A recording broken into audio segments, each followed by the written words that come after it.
HH shuts down Oasis Forum after media leaves. Here's what really happened. Tonight, we reveal what cameras didn't show you.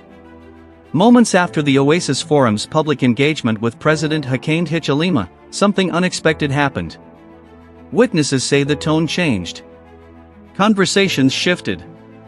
And what followed has sparked outrage, confusion, and accusations of political pressure. Was the Oasis Forum silenced behind closed doors? Was this an attempt to control the narrative? And what does this mean for civil society, church bodies, and Zambia's democratic space? Good day, viewers. Welcome to another edition of the InspirAfrica Official. I'm Nakash. Well, it's been quite a week here, hasn't it? The rains have finally subsided, the sun is breaking through, and yet there's a storm of a different kind brewing in the corridors of power. And that brings me to today's lead story. Picture this, a forum designed to be the heartbeat of national dialogue. A platform where voices, ordinary voices, powerful voices, dissenting voices, were meant to converge in the spirit of democracy and development. The Oasis Forum. A space that promised transparency, that beckoned citizens to participate, to question, to engage. And then, silence. The cameras pack up. The journalists file out. The media convoy disappears down the highway, trailing dust and departing interest. And in that moment, that precise moment when the spotlight dims, the forum is shut down. Not gradually. Not with explanation. But abruptly. Decisively.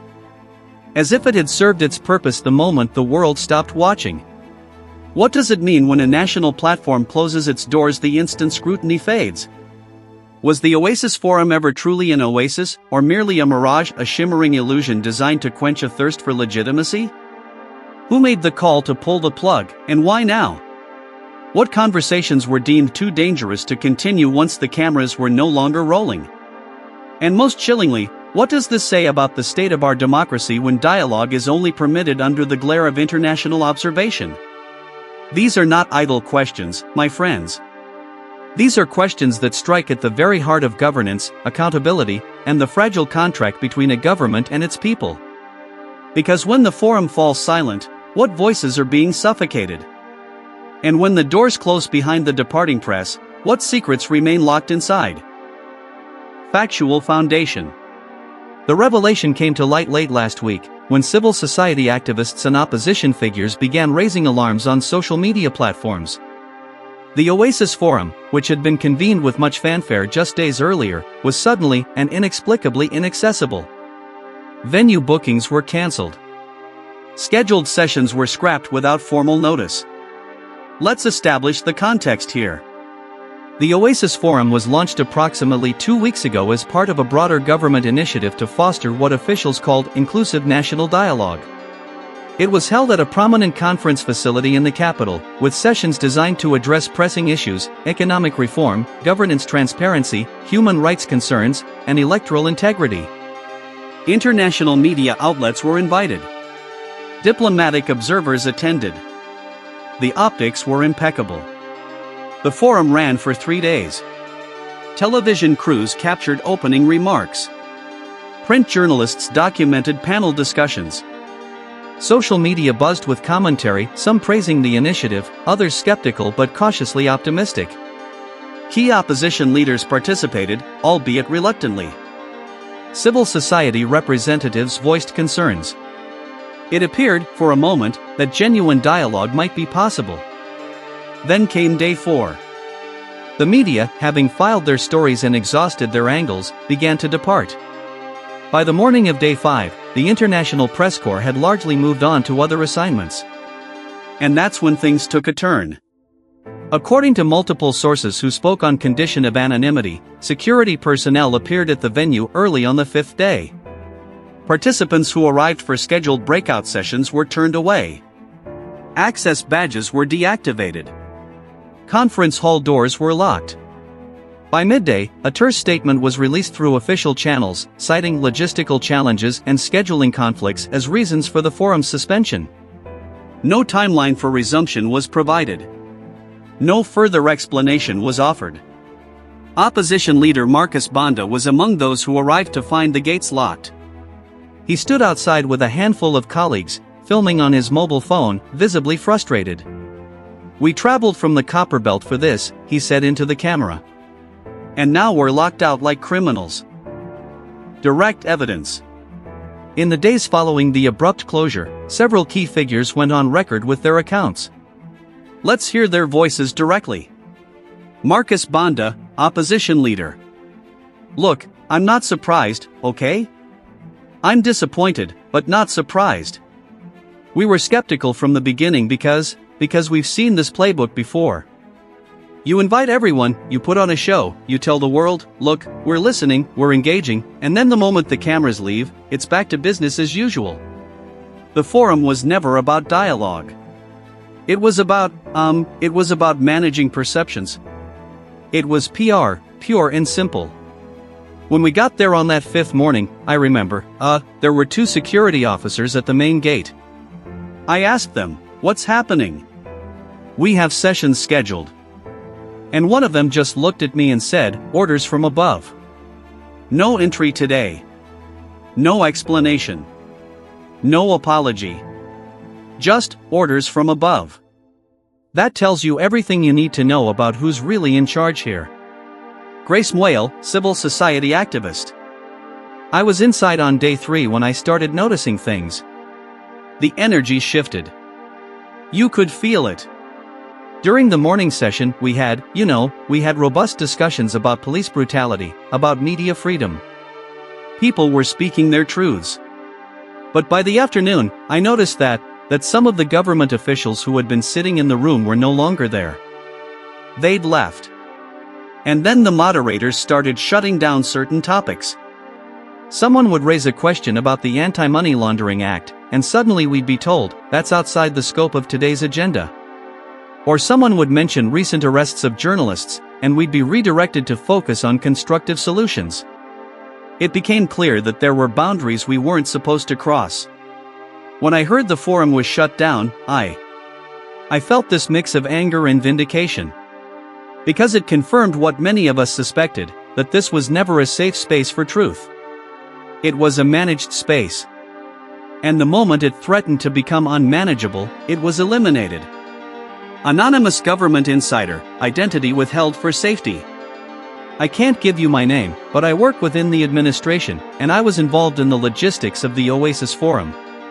What I can tell you is that, there was significant pressure from higher up, and I mean very high up, to wrap things up quickly once the international media started losing interest. There were internal memos circulating.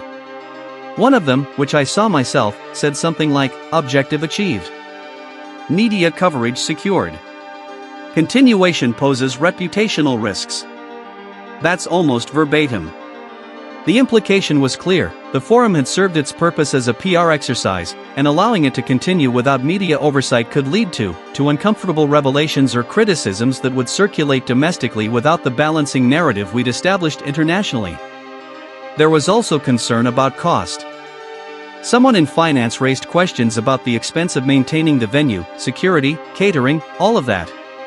But honestly, I think that was just a convenient excuse. The real reason was control. Once the cameras were gone, we couldn't control the narrative anymore, and that made people nervous. Deeper analysis. So what do we make of all this? What does the shuttering of the Oasis Forum reveal about the state of political discourse in our nation? First, let's consider the optics. The timing is simply too coincidental to ignore. A forum dedicated to national dialogue closes the moment international scrutiny wanes. This raises fundamental questions about authenticity. Was the government ever genuinely interested in dialogue, or was the entire exercise designed to generate positive headlines and appease external critics? The evidence increasingly suggests the latter. Political analyst Dr. Chanda Musonda weighed in on this issue in an interview yesterday. What we're witnessing is performative governance. It's governance that exists primarily for external consumption. The Oasis Forum was never intended to produce substantive policy outcomes. It was intended to produce photographs, soundbites, and diplomatic goodwill. And once those objectives were achieved, the forum became expendable.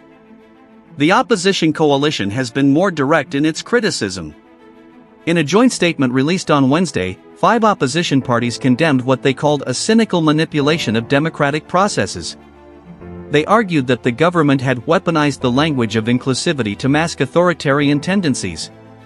But it's not just the opposition raising concerns. Members of the diplomatic community, speaking privately, have expressed disappointment. One European ambassador told a local journalist, off the record, that his government had been encouraged by the initial steps toward dialogue but was now reassessing its position. If the forum was genuine, it should have continued regardless of media presence, the ambassador reportedly said. The fact that it didn't raises red flags. There are also legal and constitutional questions at play. Several civil society organizations are now exploring whether the government violated any procedural norms by unilaterally shutting down a forum that had been publicly advertised as an ongoing initiative. Lawyer and human rights advocate Thandai Firai argues that citizens who participated in good faith may have grounds for legal challenge if people made arrangements, traveled distances, allocated time and resources based on government assurances that this forum would continue, then the abrupt closure without explanation could constitute a breach of public trust. Whether that rises to the level of actionable legal harm is something we're examining. And then there's the broader, chilling effect. What message does this send to ordinary citizens who might consider engaging with government initiatives in the future? If the Oasis Forum can be shut down on a whim, why should anyone believe that their participation in similar platforms will be valued or respected?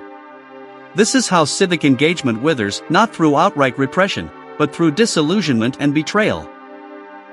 Yet, we must also acknowledge the ambiguities. The government's official position remains that logistical and budgetary constraints necessitated the suspension, and that the forum may resume at a later date. Some analysts have suggested that internal bureaucratic dysfunction, rather than deliberate malice, could explain the chaotic closure. Perhaps incompetence, not conspiracy, is the real story here. But even if we accept the most charitable interpretation, the outcome remains the same: a platform for dialogue has been silenced, and public trust has been eroded. Whether by design or by negligence, the damage is done. My friends, thank you so much for watching today's edition. This is a story that demands our attention, our scrutiny, and our collective memory. Because what happened to the Oasis Forum is not an isolated incident, it's a symptom of deeper challenges facing our democracy. I want to hear from you. What do you think really happened here? Was this a calculated move to silence dissent, or simply bureaucratic mismanagement? And more importantly, what should citizens do when platforms for dialogue are closed off? Leave your thoughts in the comments below. Let's keep this conversation going, even if the official forum has been shut down. We'll be back tomorrow with more stories, more analysis, and more truth. Until then, stay informed, stay engaged, and never stop asking questions. This is Nakash, signing off for InspirAfrica Official. Take care, and we'll see you soon.